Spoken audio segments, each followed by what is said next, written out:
Salut à tous, ravi de retrouver sur canalturf.com dans cette émission Direct Course, nouvelle réunion dominicale sur l'hippodrome de Paris-Vincennes en ce 20 décembre. On va commencer par le quintet, mon pronostic pour ce prix de Briaré.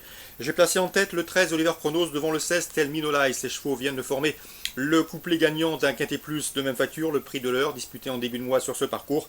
On prend donc les mêmes et on recommence. Ma préférence ira au 13 Oliver Pronos puisqu'il débutait ce jour-là sur l'hippodrome de Paris-Vincennes et à mon avis, maintenant qu'il connaît les lieux, peut briguer la victoire. Le 13 Oliver Pronos devant le 16 Tell Me No Lies.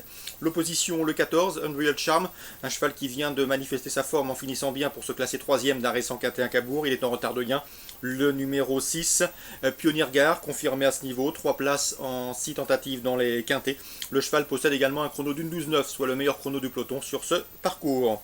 Le numéro 8, Mafioso Face, pas toujours drivé au mieux lors de ses récentes prestations, pourtant il compte un succès probant dans un quintet, le prix de la Camargue le 25 novembre sur ce tracé, épreuve dans laquelle il est devant 7 El Minolize. Sur cette performance, c'est une bonne chance. Le 18, Uno Dancer me semble barré pour les toutes premières places, mais c'est un cheval bien engagé, déféré des 4, régulier, qui doit pouvoir prendre une bonne place. Le 15, Talien a remporté 3 de ses 4 dernières sorties publiques et mérite crédit, d'autant qu'il vient de s'imposer dans un quintet le 11 décembre sur ce parcours, mais cette fois-ci l'opposition est plus relevée. J'ai également retenu le numéro 10, Vasco de Viette, deuxième du prix de la Camargue derrière Mafioso Face, quatrième du prix de l'heure derrière Oliver Chronos et Tell Me No Lies, des lignes qui plaisent en sa faveur, mais il était déféré des 4 pieds lors de ses performances. Ici, il restera ferré.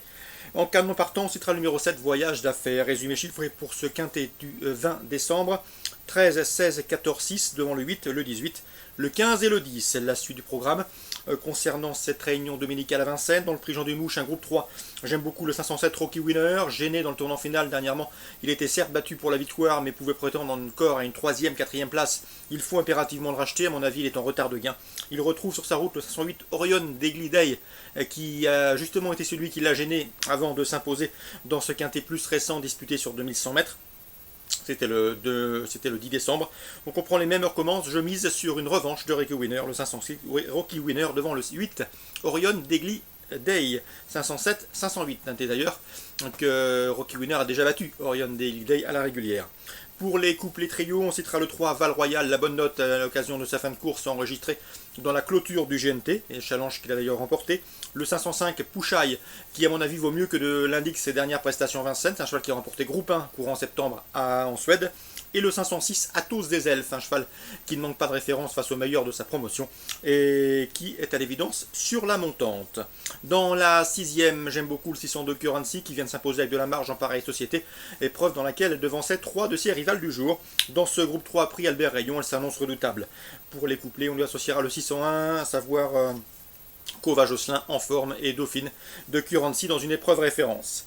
Dans la 8e, j'aime beaucoup le 812, à savoir Ukarza du Benjo, qui vient de s'imposer sur ce parcours le 26 novembre, et ce, avec la manière et dans le chrono d'une 13-10, d'une 13-6. Ça doit suffire ici pour remettre le couvert, le 812 Ukarza du Benjo, qui à mon avis devrait faire un bon meeting, elle qui a été préservée en vue de cette période hivernale.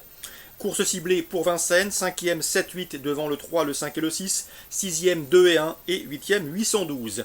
Pour Mêlée du Maine, j'ai 2 infos à vous transmettre. Le 217 Valsemé, j'ai pu m'entretenir avec Nicolas Dromigny, il est confiant, le cheval a vraiment tout pour lui. Il est en forme, il sera déféré les 4 pieds, c'était un excellent droitier. Logiquement, il devrait lutter pour la victoire. Nicolas Dromigny est très confiant, il serait déçu d'être plus loin que 3e. On lui opposera le 116 Visconti, qui lui aussi est au mieux, reste sur une série de bons résultats.